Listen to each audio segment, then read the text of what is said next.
Muito antes de línguas de fogo descerem sobre os discípulos, havia uma expectativa silenciosa reverberando nas páginas sagradas. O profeta Joel, séculos antes, já havia proclamado que chegaria o tempo em que Deus derramaria do seu espírito sobre toda a carne. Não seria algo reservado a reis, profetas ou sacerdotes, mas para filhos, filhas, jovens, velhos, servos e servas. Essa promessa, registrada em Joel, capítulo 2, do versículo 28 ao 32, era mais do que palavras proféticas. Era uma revelação do desejo do céu, habitar entre os homens de maneira permanente. Não se tratava de visitas pontuais, como nas manifestações do Antigo Testamento, mas de uma invasão irreversível. A expectativa do povo de Israel estava moldada por figuras como Moisés, que via a nuvem de glória sobre o tabernáculo, e Elias, que ouvia a voz de Deus em meio ao silêncio após o terremoto e o fogo. Mas até então, o Espírito de Deus vinha sobre indivíduos específicos para tarefas específicas. Nunca houve a promessa de que o Espírito habitaria em todos os crentes. Quando Ezequiel descreveu um coração novo sendo dado ao povo e o Espírito sendo colocado dentro deles, no capítulo 36 do seu livro, ele estava anunciando uma virada radical na história espiritual da humanidade. Era a preparação para o dia em que o céu deixaria de visitar e passaria a habitar. Jesus, durante seu ministério terreno, reacendeu essa promessa com ainda mais clareza. Ao falar com os discípulos, em João capítulo 14, ele afirmou que o Pai enviaria outro Consolador, que estaria com eles para sempre, e que não apenas estaria com eles, mas viveria dentro deles. Cristo prometeu que aquele mesmo Espírito que o capacitou em seu ministério seria também derramado sobre os seus seguidores. Isso deixou claro que o plano não era apenas a salvação dos pecados, mas a capacitação sobrenatural para viver uma vida de impacto e comunhão com Deus. O Espírito Santo seria o selo de um novo tempo, o início de uma nova criação. A promessa do Espírito não era um bônus espiritual, mas o próprio centro do plano redentor de Deus. Era o retorno à intimidade que se perdeu no Éden, onde o homem vivia em plena harmonia com o Criador. Quando o pecado separou o homem de Deus, o Espírito se afastou. Mas a promessa apontava para um momento em que o véu seria rasgado, não apenas o do templo, mas o véu da separação entre o céu e a terra. O que estava por vir em Atos capítulo 2 não era uma novidade isolada, mas o clímax de uma jornada divina traçada desde os dias da queda. A promessa do Espírito era, na verdade, a promessa da reconciliação total entre Deus e o homem. Quem escutava as palavras dos profetas talvez não compreendesse a dimensão do que estava sendo anunciado. Mas nos céus, os anjos aguardavam com reverência o dia em que o Espírito de Deus invadiria o mundo com autoridade e permanência. A promessa ecoava entre os séculos, se espalhava entre os pergaminhos e os salmos e ganhava forma no coração dos que ansiavam por algo mais. Quando chegou o momento exato, o Pai cumpriu com fidelidade aquilo que jurara. Enviou do alto o seu Espírito, não mais como visitante, mas como morador eterno da alma humana. Entre os sussurros proféticos de Joel e o estrondo do vento que encheu o cenáculo, há algo que não pode ser ignorado. O Espírito continua se movendo, e quando ele se move, a história não apenas é contada, ela é vivida. Se isso acende algo dentro de você, então este é o lugar certo para continuar acessando esse fogo. Aproveita e já se inscreve no canal, porque aqui a chama não se apaga. Jerusalém ainda guardava o peso dos últimos acontecimentos. A crucificação, a ressurreição e a ascensão de Jesus haviam deixado marcas visíveis na cidade. Em meio à tensão espiritual e política, um grupo de aproximadamente 120 pessoas se recolheu a um aposento superior. Este lugar, conhecido como cenáculo, não era apenas um cômodo escondido em Jerusalém. Era o palco onde a eternidade invadiria o tempo. Ali não havia holofotes, palácios ou catedrais. Havia apenas corações expectantes e um ambiente saturado de oração contínua. O que estava para acontecer naquele espaço comum transformaria para sempre o destino da humanidade. O cenáculo se tornou o útero espiritual de um novo nascimento coletivo. Ao se reunirem, os discípulos estavam obedecendo a ordem direta de Jesus, que antes de subir ao céu, havia dito para que não saíssem de Jerusalém até que do alto fossem revestidos de poder. Eles não sabiam o que exatamente esperavam, mas sabiam quem havia prometido. Esse ambiente de fé, perseverança e unidade criou um tipo de atmosfera que preparou o terreno para o derramamento do Espírito. O espaço físico do cenáculo se tornou irrelevante diante da realidade espiritual que se aproximava. Enquanto o mundo seguia sua rotina sem perceber o que estava prestes a acontecer, dentro daquele cômodo, os céus se comprimiam para caber no coração humano. Ali não havia espetáculos, apenas um altar invisível sendo erguido por vozes rendidas. A oração que se elevava naquele lugar não era litúrgica nem ensaiada, era um clamor coletivo por algo que ainda não conheciam, mas desejavam profundamente. O cenáculo se transformou em símbolo de um povo que espera não uma experiência emocional, mas uma infusão do Espírito vivo de Deus. É importante notar que o Espírito não desceu enquanto cada um vivia sua vida individualmente, mas quando todos estavam juntos, unânimes, no mesmo lugar. Essa escolha divina revela algo profundo. O céu se manifesta onde há unidade, rendição e obediência. O cenáculo foi o protótipo de um novo tipo de santuário, não feito de pedras, mas de pessoas. Aquela reunião não era apenas uma vigília, era o início da edificação de uma casa espiritual onde Deus habitaria não mais em templos feitos por mãos humanas, mas no íntimo dos que o amam. Aquele cômodo simples se tornou o epicentro de uma revolução espiritual. O que começou ali se espalharia por Jerusalém, depois por toda a Judéia, Samaria e até os confins da terra. O cenáculo não ficou para trás como uma relíquia do passado. Ele se multiplicou em cada coração disposto, em cada lar transformado em altar, em cada igreja que ora com fome pela presença real do Espírito. O que aconteceu ali não ficou preso ao tempo ou ao espaço. Foi ali que o céu beijou a terra e o fogo de Deus encontrou espaço para arder no interior humano. De repente, o que era oração silenciosa se transformou em um estrondo de poder. Atos capítulo 2 descreve um som como de um vento impetuoso vindo do céu, enchendo toda a casa. Não era um simples ruído atmosférico, mas uma manifestação auditiva da presença de Deus. Como no Monte Sinai, quando trovões e relâmpagos precederam a entrega da lei, agora o som celestial anunciava a nova aliança do Espírito. A diferença? Dessa vez, a lei não seria escrita em tábuas, mas no coração.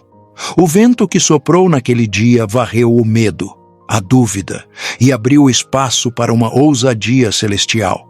Em seguida, línguas repartidas como de fogo pousaram sobre cada um deles.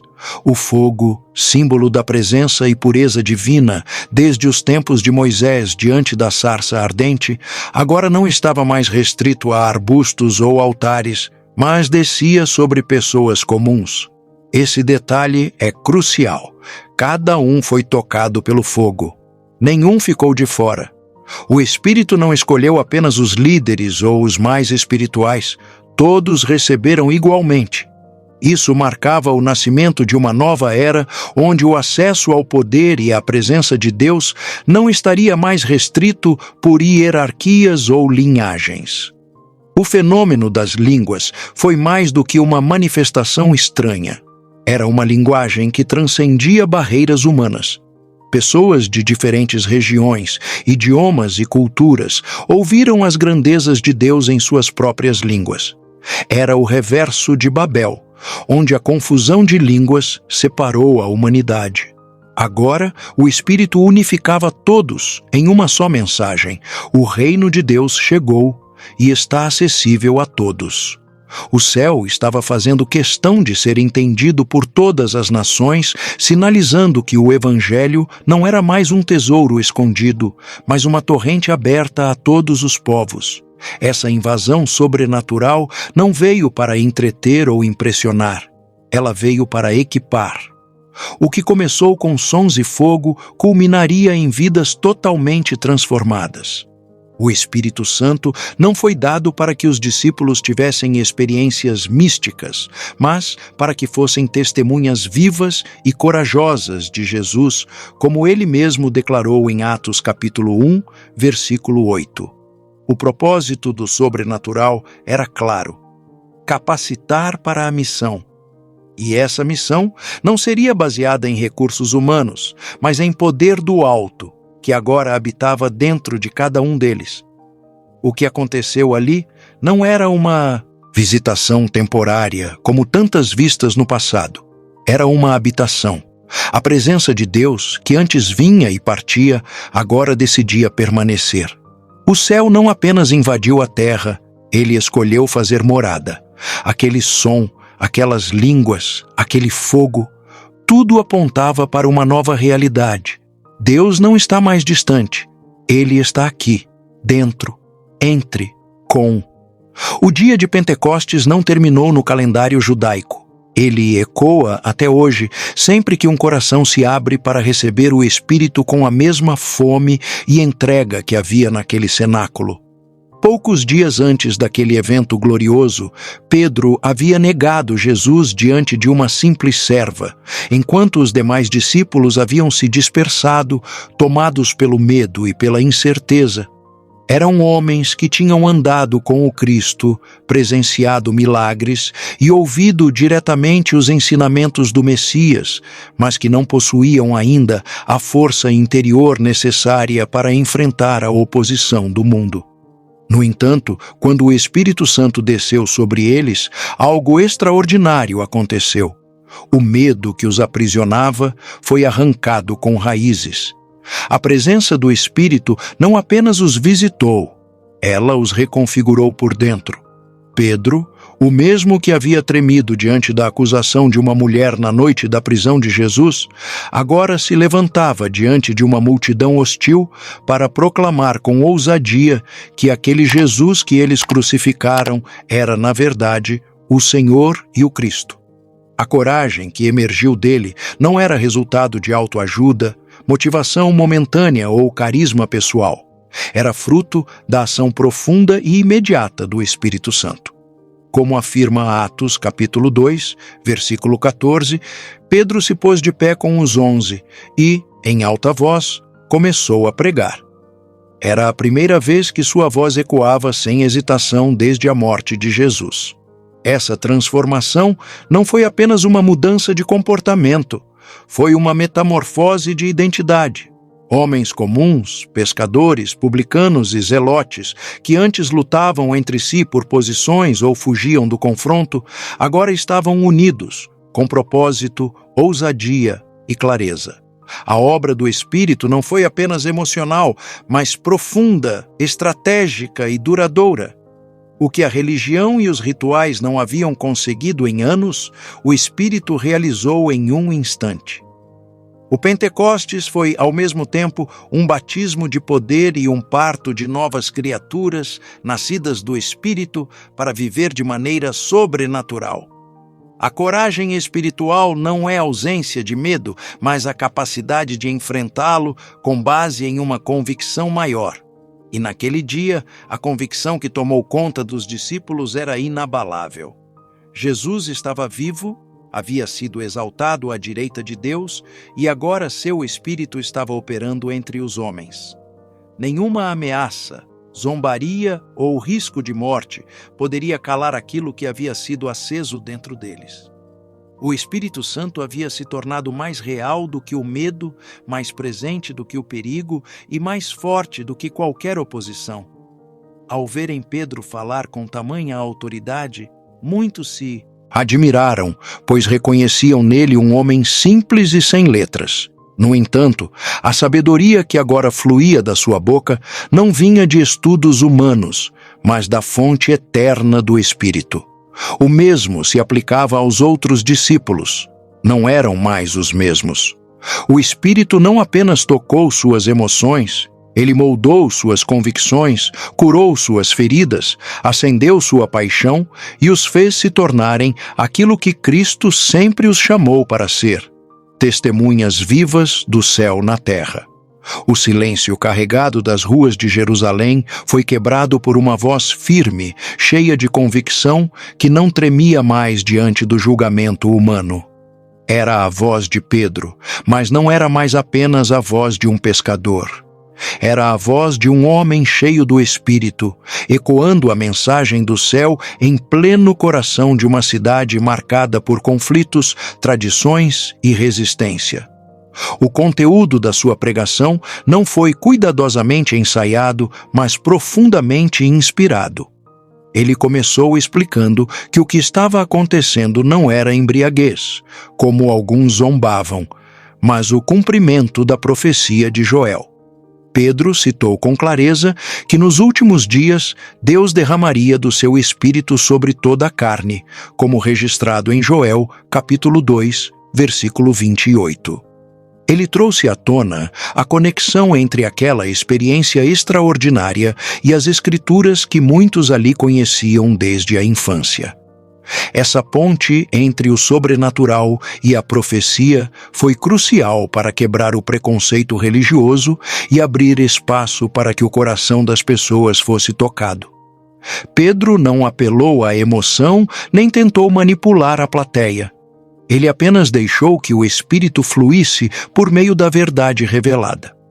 O ponto central da pregação não foi o fenômeno das línguas nem o som do vento, mas a pessoa de Jesus Cristo. Pedro proclamou que aquele Jesus, aprovado por Deus com milagres e sinais, havia sido entregue, crucificado e morto, mas que Deus o ressuscitou, rompendo os laços da morte. A ousadia dessa afirmação era gigantesca. Ele falava isso diante da mesma cidade que havia exigido a crucificação de Jesus. Mas a presença do Espírito deu à sua voz uma autoridade que atravessava defesas e penetrava corações. Era como se cada palavra fosse uma flecha de fogo atingindo o âmago dos ouvintes. A pregação foi teologicamente sólida, espiritualmente carregada e humanamente impactante. Pedro citou Davi, explicando que o rei profetizara sobre a ressurreição de Cristo e mostrou que Jesus fora exaltado à direita de Deus e agora havia derramado o Espírito Santo. Essa mensagem, simples e poderosa, foi a semente do que viria a ser a doutrina apostólica. Não se tratava de uma teologia seca, mas de uma proclamação viva. A palavra e o Espírito estavam caminhando juntos, tocando a mente e incendiando o coração. Pedro não fazia apenas um discurso, ele operava como uma boca profética diante de uma multidão atônita. Enquanto ele falava, algo invisível acontecia dentro das pessoas. Seus olhos se abriam, suas consciências despertavam e a convicção de pecado começava a brotar. Era o próprio Espírito Santo, prometido por Jesus em João capítulo 16, do versículo 7 ao 11, convencendo o mundo do pecado, da justiça e do juízo.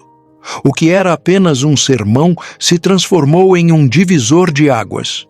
Não era mais possível fingir neutralidade. Aqueles que ouviram foram confrontados com a verdade, ou aceitavam a Cristo como Senhor, ou continuariam vivendo cegos para a realidade do reino que havia chegado. As palavras de Pedro não foram apenas ouvidas, foram sentidas. O texto de Atos, capítulo 2, versículo 37, registra que, ao ouvirem essas palavras, os ouvintes ficaram compungidos em seus corações. Essa expressão carrega um peso espiritual profundo. Significa que algo dentro deles se rasgou, como se o Espírito tivesse cortado suas almas com a lâmina da verdade.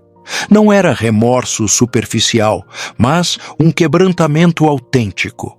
A multidão que dias antes gritava, "Crucifica-o!", agora clamava, "O que faremos, irmãos?" A transformação começava de dentro para fora, num movimento irresistível da graça. A pregação inflamou corações não apenas pela eloquência de Pedro, mas porque o Espírito estava operando diretamente nos interiores das pessoas. Esse impacto imediato revela que o Espírito não age apenas nos céus, mas mergulha profundamente na alma humana. Ele não toca apenas os sentimentos, mas as convicções.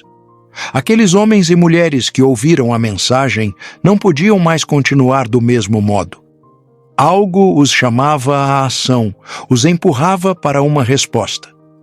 O arrependimento brotava não por medo do inferno, mas por uma revelação da santidade de Deus e da majestade de Cristo. Quando o coração é tocado pelo Espírito, não há necessidade de manipulação. O convencimento não vem de argumentos lógicos, mas de uma iluminação interior. A pergunta deles, "O que faremos?", não era uma formalidade religiosa, mas um grito de desespero sincero. Eles estavam prontos para qualquer coisa, desde que pudessem ser reconciliados com Deus. O impacto espiritual desse momento é tremendo. Era a primeira vez que, publicamente, uma multidão se rendia não diante de uma lei, mas de uma presença. O Espírito havia chegado e ele estava trabalhando com profundidade cirúrgica na alma coletiva daquela geração. Pedro, guiado pelo mesmo Espírito que os convencera, responde de maneira objetiva: "Arrependam-se e cada um de vocês seja batizado em nome de Jesus Cristo para perdão dos seus pecados, e vocês receberão o dom do Espírito Santo." Essa instrução foi clara e direta, mas ao mesmo tempo repleta de promessa. Não se tratava apenas de uma mudança externa, mas de uma transformação total. A conversão proposta ali era mais do que um rito. Era uma rendição total ao governo de Deus. O fogo que havia descido do céu agora incendiava o coração humano. O impacto daquele momento histórico ainda reverbera hoje. Toda vez que o Espírito encontra corações dispostos, ele os faz queimar. E quando o fogo de Deus toca o íntimo, não há como permanecer indiferente. Cada lágrima derramada, cada pergunta sincera, cada clamor por mudança, tudo isso é resultado da mesma unção que atuava naquele dia. A obra do Espírito é contínua, viva e profundamente pessoal. Ele ainda corta, ainda convence, ainda inflama. E quando o coração do homem se encontra com a presença de Deus, o céu encontra espaço para permanecer.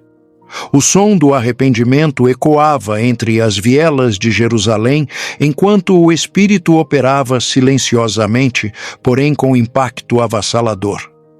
Após a resposta de Pedro, não houve resistência. Não foi necessário um apelo prolongado, nem promessas terrenas para convencer o povo. O mover era tão intenso, tão puro, que cerca de 3.000 pessoas se renderam ao chamado naquele mesmo dia. Atos capítulo 2, versículo 41, registra esse marco com clareza. Os que de bom grado receberam a palavra foram batizados. Essa frase carrega um peso eterno. 3.000 almas não apenas acreditaram, elas mergulharam literalmente em uma nova vida. A escolha pelo batismo imediato mostra que não se tratava de uma emoção passageira. Era uma decisão profunda, enraizada em uma convicção produzida pelo Espírito. O batismo, naquele contexto, não era visto como um ritual social, mas como o sepultamento do velho homem e o nascimento de uma nova criatura.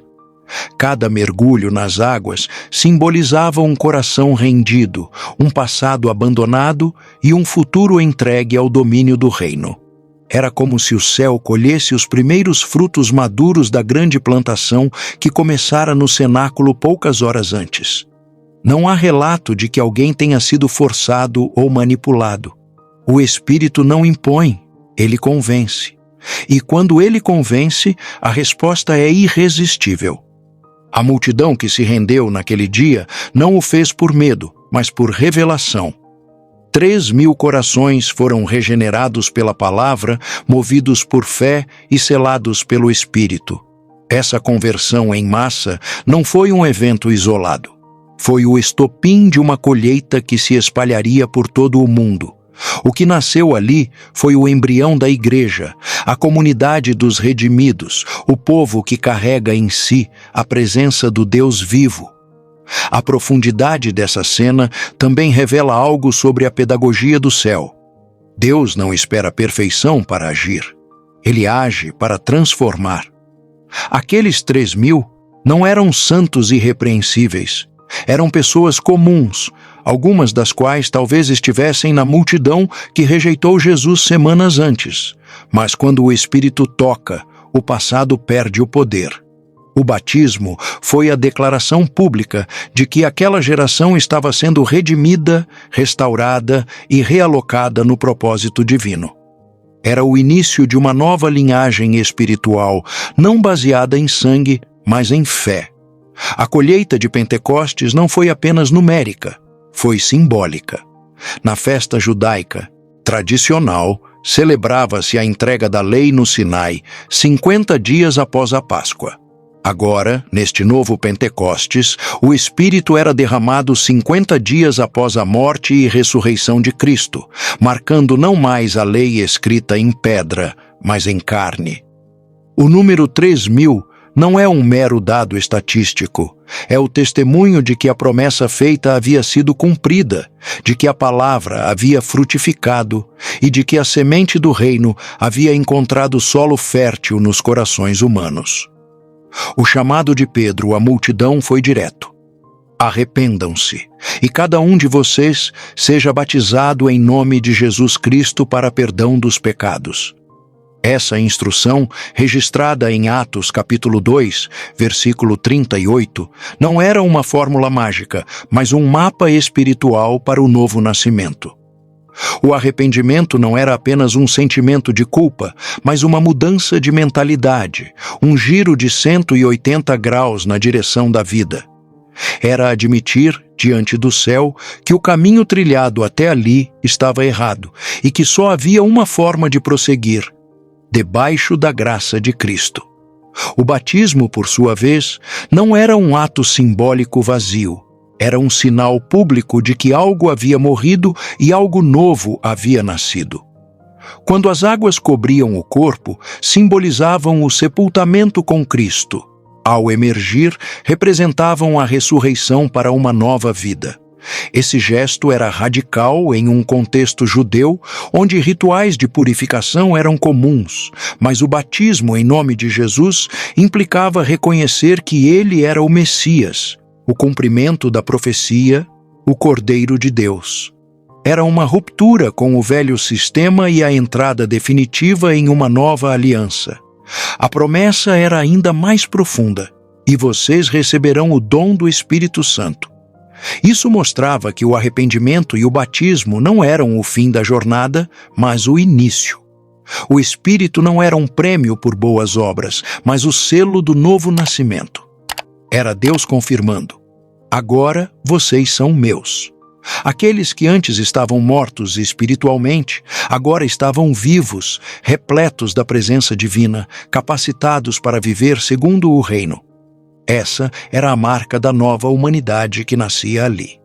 uma geração regenerada pelo Espírito e guiada por Ele. Pedro ainda reforça que essa promessa era para todos, para vós, para vossos filhos e para todos os que estão longe, a quantos o Senhor nosso Deus chamar. O plano não era restrito àquele momento. O nascimento daquela nova raça espiritual teria continuidade. Era o início de uma nova linhagem, não baseada em etnia, mas em fé. Uma família espiritual estava sendo formada, não por nascimento natural, mas por arrependimento, batismo e recebimento do Espírito. Uma humanidade redimida começava a ocupar espaço na Terra. Essa nova humanidade não era moldada por ideologias, política ou tradições religiosas. Era forjada pelo fogo do Espírito e lavada pela obediência à palavra. Seus membros não eram definidos por vestes, cargos ou aparência, mas pela habitação do Espírito em seu interior. O que nascia naquele dia era mais do que uma comunidade religiosa. Era o corpo de Cristo vivo na terra. Um povo separado, não pela força da lei, mas pelo poder do amor de Deus. Uma nova criação se levantava e ela carregava em si a essência do céu. Com a descida do Espírito e o nascimento da Igreja, algo começou a se formar que ia além das experiências espirituais. Uma comunidade viva, vibrante e irresistível. Atos capítulo 2, versículo 42, registra que eles perseveravam na doutrina dos apóstolos, na comunhão, no partir do pão e nas orações. Isso não era uma lista de atividades religiosas, mas a expressão de um novo estilo de vida. A comunhão agora não era imposta pela tradição ou por vínculos sanguíneos. Era fruto da unidade espiritual. O Espírito havia unido corações em uma fraternidade que transcendia qualquer barreira. Esse novo modo de viver não nasceu de programas, mas da presença. A doutrina dos apóstolos era a continuação dos ensinamentos de Cristo e todos estavam sedentos por aprender. O partir do pão se tornava mais do que uma refeição. Era a memória viva do sacrifício de Jesus, agora celebrada com profundidade e reverência. As orações, antes rituais mecânicos, agora se tornavam encontros com a presença viva de Deus. Era uma cultura de devoção natural, alimentada pela fome de Deus e pela alegria da salvação. A comunhão não era apenas espiritual, mas prática. A generosidade explodia entre eles. Vendiam suas propriedades e bens para suprir as necessidades uns dos outros. Não havia imposição, mas voluntariedade. Cada ato de generosidade era uma resposta espontânea à graça recebida. Atos capítulo 2, versículo 44, mostra que todos os que criam estavam juntos e tinham tudo em comum. Isso não era comunismo, era koinonia, uma partilha do coração, da fé, da vida. O céu estava ensinando um novo jeito de viver, onde o egoísmo perdia lugar e o amor se tornava tangível. Essa cultura gerava um impacto visível na sociedade ao redor. Eles eram vistos com simpatia por todo o povo, e o Senhor acrescentava à igreja aqueles que iam sendo salvos. A comunhão deles se tornava um testemunho. Não havia estratégias de marketing, apenas vidas transformadas, vivendo com autenticidade. A beleza da simplicidade, a profundidade da entrega e o brilho da unidade atraíam olhares e despertavam curiosidade.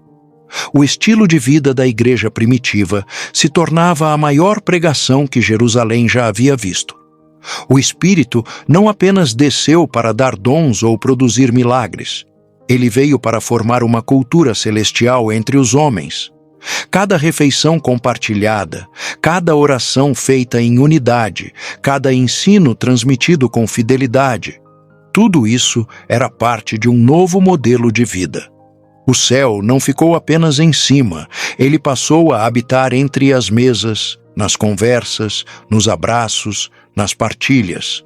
A igreja não era mais um lugar, era um povo. E esse povo havia se tornado a encarnação visível do reino de Deus em plena terra. O impacto do Pentecostes não ficou restrito à esfera espiritual ou emocional. Rapidamente, o sobrenatural passou a se manifestar de forma constante entre os primeiros cristãos. Atos capítulo 2, versículo 43, declara que em cada alma havia temor e muitas maravilhas e sinais eram feitos pelos apóstolos. Isso indica que os milagres deixaram de ser eventos isolados para se tornarem parte da rotina da comunidade. O extraordinário, que antes era reservado a momentos específicos e a pessoas escolhidas, agora se espalhava entre homens e mulheres comuns, como uma extensão natural da presença do Espírito. A cura do paralítico na Porta Formosa, descrita em Atos capítulo 3, é um retrato nítido dessa nova realidade. Pedro e João não estavam indo a uma campanha de milagres ou buscando projeção pública. Apenas caminhavam para o templo na hora da oração. E no meio desse cenário cotidiano, um homem que havia sido colocado ali todos os dias, pedindo esmolas, se tornou alvo da manifestação do reino. A famosa frase de Pedro, "Não tenho prata nem ouro, mas o que tenho, isso te dou", revelou uma mudança radical na fonte de autoridade que agora carregavam. O Espírito havia feito morada, e a vida sobrenatural havia se tornado uma realidade constante. Esses milagres não apenas impactavam quem os recebia, mas despertavam temor e reverência em todos os que testemunhavam.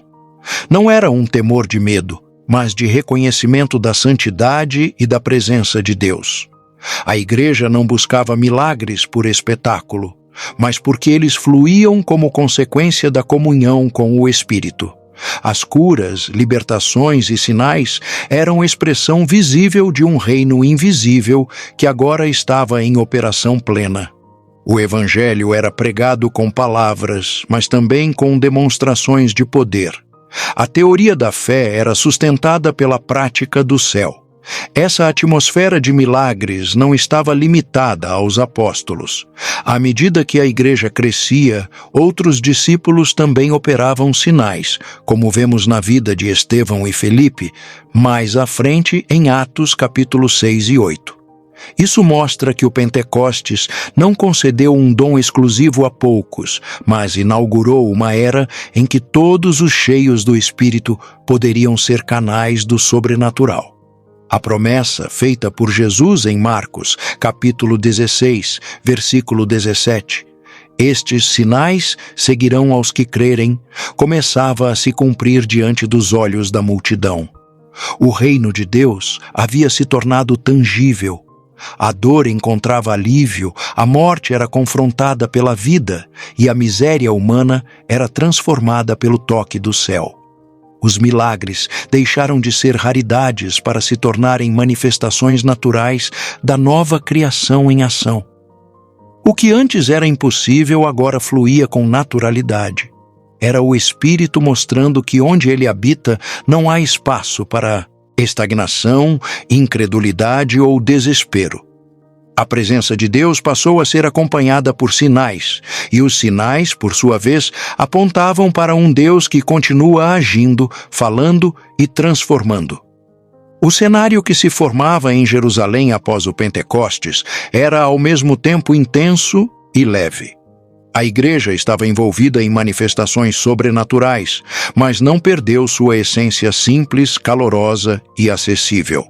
A força do movimento não estava nas estruturas organizacionais ou nos discursos eloquentes, mas na autenticidade da fé vivida no cotidiano. Eles se reuniam no templo, mas também partiam o pão de casa em casa, com alegria e singeleza de coração, como lemos em Atos capítulo 2, versículo 46. Essa junção entre o poder e a simplicidade formava uma expressão única da presença de Deus entre os homens. A vida comunitária era desprovida de vaidade religiosa. Não havia necessidade de títulos, palcos ou reconhecimento humano. A glória pertencia unicamente ao Senhor, Os que ensinavam o faziam com temor e humildade. Os que eram curados glorificavam a Deus, sem transformarem-se em celebridades espirituais. A simplicidade era o solo fértil, onde o sobrenatural germinava. Eles não confundiam poder com prestígio. Sabiam que o que operava através deles não vinha de mérito próprio, mas era graça pura, fluindo de um espírito que havia escolhido habitar em vasos de barro. Essa igreja simples, porém poderosa, atraía a atenção do povo. Havia algo diferente neles, uma leveza que contrastava com o peso da religiosidade tradicional. Suas reuniões não eram centradas em regras, mas em relacionamentos. Cada encontro era marcado por louvor espontâneo, ensino prático, oração sincera e partilha generosa. O Espírito de Deus permeava tudo, desde a administração dos recursos até os diálogos no caminho. O sobrenatural não vinha como um evento isolado, mas como uma consequência da atmosfera espiritual que habitava entre eles. A leveza da comunhão se manifestava também na forma como enfrentavam as dificuldades. Não estavam isentos de perseguições ou privações, mas não perdiam a alegria. O Espírito lhes dava forças para seguir e a esperança do reino os mantinha firmes. Essa postura se tornava uma mensagem viva para quem os observava. O Evangelho era real, transformador e plenamente acessível. Era possível viver cheio do Espírito e ainda assim manter os pés no chão, o coração aberto e as mãos estendidas ao próximo. O céu havia descido, mas não os havia afastado da terra. Pelo contrário, os havia capacitado a tocá-la com mais compaixão. A beleza da igreja primitiva estava justamente em sua coerência. Eles não apenas criam, mas viviam. Não apenas pregavam, mas praticavam. E ao fazerem isso, o Espírito encontrava espaço para se mover livremente entre eles. Essa combinação de poder e simplicidade, de glória e humildade, é o que mantém uma igreja saudável, viva e centrada em Cristo. Manifestação sobrenatural não os tornou arrogantes, mas ainda mais dependentes de Deus. Eles haviam entendido que, quanto mais o céu se manifestava, mais humildes deveriam ser diante daquele que habita no alto, mas caminha com os contritos de coração. Desde os dias de Moisés até os profetas maiores, o povo de Deus sempre esteve acostumado a seguir a direção de leis, sacerdotes e líderes visíveis, mas após o Pentecostes, algo mudou profundamente. O Espírito Santo assumiu o governo da igreja. Ele deixou de ser uma figura distante nas Escrituras para se tornar o protagonista da nova era. Não era mais um auxiliador esporádico, mas o condutor diário do povo de Deus. Em Atos capítulo 4, versículo 8, lemos novamente que Pedro, cheio do Espírito Santo, se posicionou com ousadia diante do Sinédrio. O Espírito agora dirigia palavras, decisões e estratégias. Essa mudança de governo espiritual foi radical. A partir daquele momento, os apóstolos não mais tomavam decisões baseadas apenas em lógica ou tradição. Era necessário discernir o que o Espírito dizia. Ele falava, guiava, impedia, orientava. Em Atos capítulo 13, o próprio Espírito Santo separa Barnabé e Saulo para a obra missionária. Ele se tornou o verdadeiro líder da igreja, o conselheiro presente, a mente do céu operando entre os homens. Nenhuma reunião era feita sem consulta à sua direção e nenhum passo era dado sem que a sua voz fosse ouvida. O Espírito também passou a revelar os mistérios do reino. Ele abria as Escrituras com profundidade, ensinava através da inspiração e concedia dons conforme a necessidade da igreja. A sabedoria não era mais apenas humana, era celestial. Paulo, mais tarde, escreveria em 1 Coríntios, capítulo 2, versículo 13, que os apóstolos falavam não com palavras de sabedoria humana, mas com as que o Espírito ensina.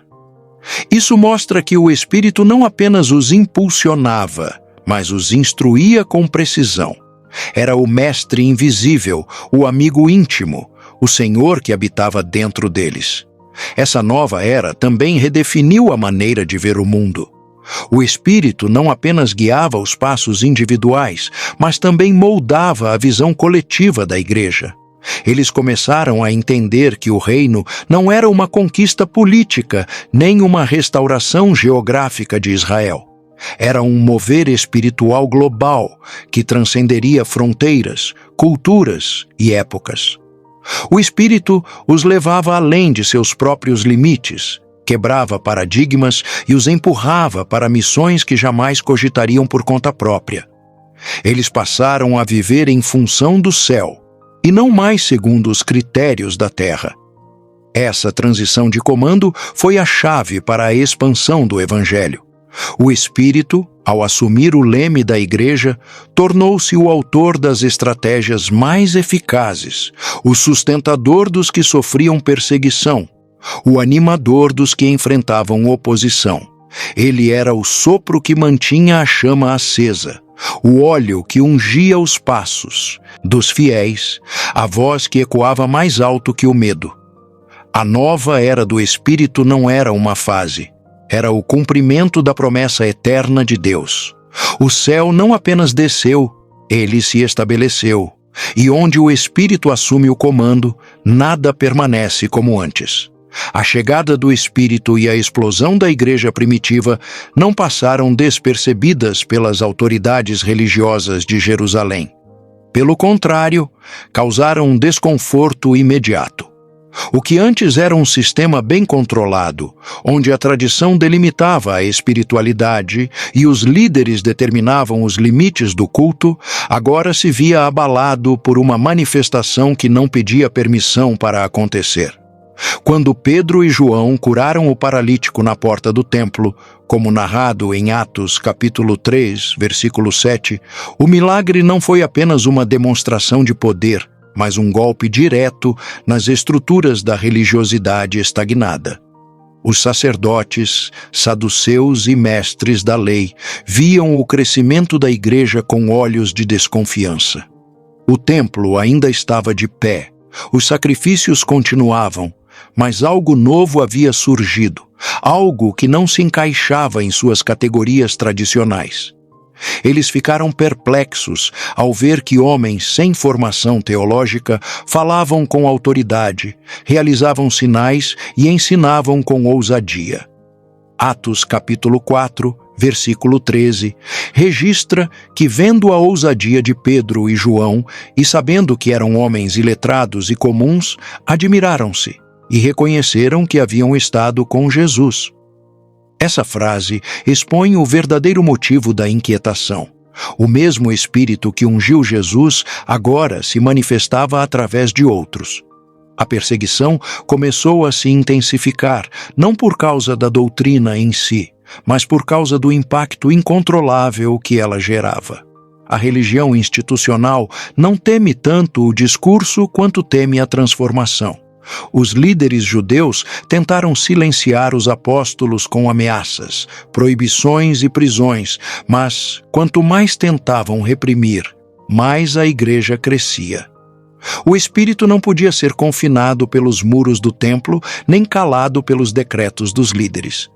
Eles estavam diante de uma força que não compreendiam, mas que os desafiava profundamente, pois mostrava que Deus havia se movido além dos limites que eles mesmos haviam imposto. O embate entre o velho e o novo não era apenas teológico, mas espiritual. A religiosidade, quando corrompida, busca preservar a forma em detrimento da essência.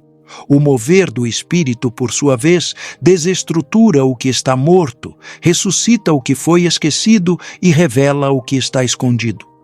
Os religiosos se escandalizavam porque o Espírito havia tomado os improváveis, os sem título, os de fora do sistema. Eles viam a glória de Deus sem controle humano, e isso os desafiava mais do que qualquer discurso. O Espírito estava dizendo: eu escolho quem quero, opero onde quero, e não me submeto a esquemas humanos. Esse confronto se repete em todas as gerações. Onde o espírito se move com liberdade, inevitavelmente há oposição dos que se apegam ao controle e à aparência. Mas também há renovação, avivamento e colheita. O céu sempre desafiará as tradições que tentam aprisionar Deus em estruturas humanas. E o testemunho da igreja primitiva nos mostra que, mesmo sob pressão, aqueles que andam no Espírito permanecem de pé, com ousadia, graça e poder. O reino não recua diante da resistência. Ele avança, quebrando os grilhões da religião para revelar a liberdade da presença viva de Deus. Se houvesse um rosto a ser estampado como símbolo da transformação provocada pelo Pentecostes, esse rosto seria o de Pedro. O mesmo homem que, dias antes, negara conhecer Jesus por 3 vezes, agora se tornava a voz que proclamava com ousadia a ressurreição do Messias diante de milhares. Sua mudança não foi resultado de esforço pessoal, mas de um reencontro com a graça e do revestimento do Espírito. João, capítulo 21, nos mostra o Cristo ressurreto restaurando Pedro com amor e firmeza. Mas foi em Atos que essa restauração se traduziu em poder prático e liderança espiritual. Pedro não recebeu um novo ministério. Ele recebeu uma nova identidade. O pescador impulsivo, que antes agia com base em emoção, agora operava sob direção divina. Em Atos capítulo 2, versículo 14, ele é o primeiro a se levantar para falar, como porta-voz daquilo que o Espírito estava realizando. Suas palavras não eram apenas corajosas, mas cheias de discernimento. Ele interpretou os eventos à luz das Escrituras, conectando o presente com a profecia de Joel, mostrando que agora ele compreendia não só o que via, mas o que aquilo significava no plano eterno de Deus. Sua liderança também passou a ser marcada por humildade.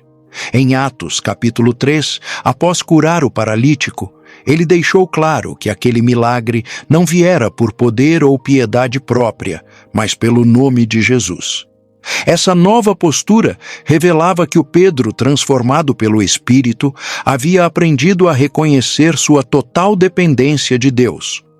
Não buscava mais reconhecimento, mas servir como canal. Sua autoridade não era construída em carisma humano, mas na obediência à direção do Espírito. Ele se tornara, de fato, uma rocha, não por mérito próprio, mas por graça operante. A trajetória de Pedro nos ensina que ninguém está descartado. O Espírito não procura os mais fortes, mas os mais disponíveis. Pedro falhou publicamente, mas foi restaurado no secreto e usado no coletivo.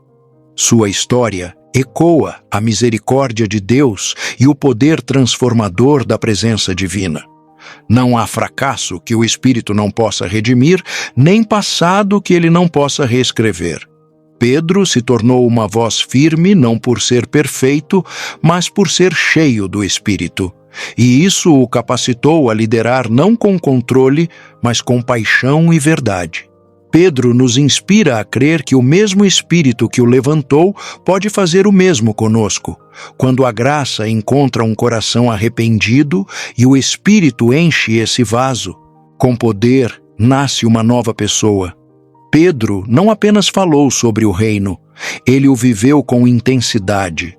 Foi perseguido, confrontado, mas nunca mais voltou atrás.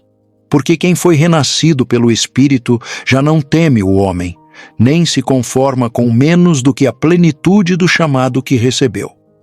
Ele é a prova viva de que o Pentecostes não apenas desceu, ele molda, transforma e envia. Entre os muitos elementos que marcaram a igreja primitiva, um se destaca como fundamento silencioso, porém essencial: a unidade. Essa não era uma união artificial baseada em interesses comuns, mas uma unidade gerada pelo Espírito.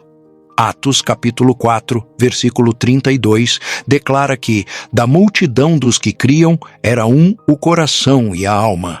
Essa frase resume o que acontecia entre os irmãos. Havia uma ligação profunda, espiritual, que transcendia diferenças sociais, culturais ou pessoais. Era uma comunhão nascida do céu, alimentada pela presença de Deus e sustentada por um propósito eterno. A unidade não era apenas uma virtude, era uma necessidade vital. Eles sabiam que, sem ela, o mover do Espírito seria comprometido. Por isso, havia uma dedicação intencional para manter os vínculos da paz. A generosidade, a partilha e o serviço mútuo não eram apenas bons gestos, mas expressões visíveis dessa unidade interior. Ninguém dizia que coisa alguma era sua própria, mas tudo compartilhavam. Isso não apenas supria as necessidades físicas da comunidade, mas fortalecia o senso de pertencimento e missão. Eles não viviam para si, mas uns para os outros e todos para Cristo. Essa coesão espiritual se tornava ainda mais evidente em tempos de oposição. Quando Pedro e João foram presos e ameaçados, a igreja não se dividiu ou se escondeu. Ela orou com mais fervor. Atos capítulo 4, versículo 24, mostra que unânimes levantaram a voz a Deus. A resposta à perseguição não foi desespero, mas intercessão conjunta. Essa unidade na oração liberou ainda mais poder. O lugar onde estavam reunidos tremeu, e todos foram novamente cheios do Espírito. Isso revela que a unidade não era apenas uma reação às bênçãos, mas também uma postura diante das adversidades. A força dessa comunhão também era um testemunho para os de fora. O mundo via algo que não podia explicar. Pessoas diferentes, com histórias distintas, vivendo em profunda harmonia e amor. Essa contracultura espiritual atraía os que estavam cansados da frieza religiosa. Eles encontravam ali não apenas um grupo, mas uma família. O Espírito estava formando uma casa espiritual, onde cada pedra viva era essencial. A unidade era o cimento invisível que sustentava o edifício do avivamento. Sem ela, o fogo se apagaria. Com ela, o céu continuava se manifestando. Hoje, mais do que nunca, essa unidade precisa ser buscada e restaurada. O mesmo Espírito que desceu no Pentecostes deseja unir novamente os corações, desfazer divisões e reacender o amor fraterno. A igreja poderosa não é a que tem muitos programas, mas a que vive como um só corpo. Onde há um só coração, uma só fé e um só propósito, ali Deus ordena a bênção e a vida para sempre. O avivamento do passado não será sustentado no presente se a unidade for deixada de lado. O segredo não está apenas no poder, mas na comunhão que prepara o caminho para que o poder se manifeste com plenitude. Aquele som de línguas que irrompeu no cenáculo não foi apenas um sinal para impressionar, foi o nascimento de uma nova linguagem espiritual. Quando o Espírito Santo desceu e os discípulos passaram a falar em línguas que nunca haviam aprendido, algo muito mais profundo estava sendo revelado. O reino de Deus tinha sua própria forma de comunicação. Atos, capítulo 2, versículo 4, relata que todos foram cheios do Espírito Santo e começaram a falar em outras línguas, conforme o Espírito lhes concedia que falassem. Era o Espírito tomando as palavras e as transformando em pontes entre o céu e a terra. Essa nova linguagem não se limitava ao falar em línguas, embora este fosse um dos sinais mais visíveis. A linguagem do reino envolvia uma nova forma de pensar, de se expressar, de se relacionar.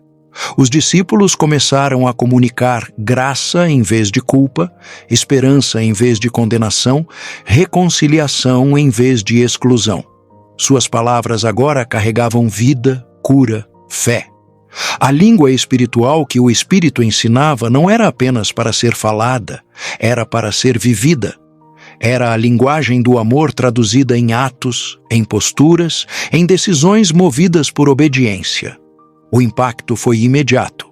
Pessoas de diversas nações ouviram, cada uma em seu idioma, as maravilhas de Deus sendo proclamadas. Isso nos mostra que o Espírito sabe como se comunicar com cada coração, independente da cultura, origem ou história. A linguagem do céu não cria barreiras, ela as remove. E mais do que isso, ela produz entendimento espiritual. Como Paulo explica em 1 Coríntios, capítulo 2, versículo 13, falamos, não com palavras ensinadas pela sabedoria humana, mas com palavras ensinadas pelo Espírito, interpretando coisas espirituais para os que são espirituais. Essa nova forma de falar e viver passou a diferenciar os discípulos. Eles já não respondiam como antes, não se defendiam como antes, nem pregavam como antes. Havia algo nos seus discursos que fazia os corações queimarem. Era o Espírito por trás das palavras, movendo-se entre as letras e penetrando as intenções do coração. O falar agora era ungido, a pregação carregada de glória, os conselhos cheios de sabedoria do alto. Não eram apenas vozes humanas ecoando em praças, mas a própria palavra viva sendo proclamada com autoridade. Em um mundo saturado de discursos vazios, o Espírito Santo continua ensinando a sua linguagem àqueles que se dispõem. Uma linguagem que não depende de escolaridade, mas de entrega, que não precisa de palco, mas de verdade, que não é ensaiada, mas revelada. O reino fala, sim, em línguas celestiais, mas também fala em gestos de amor, em atitudes de justiça, em palavras que libertam. Quando a igreja redescobre essa linguagem, o mundo volta a escutar, não por curiosidade, mas por fome de algo que transcende o natural, porque onde o Espírito fala, as almas despertam. Desde o Éden, após a queda, o céu parecia ter recuado.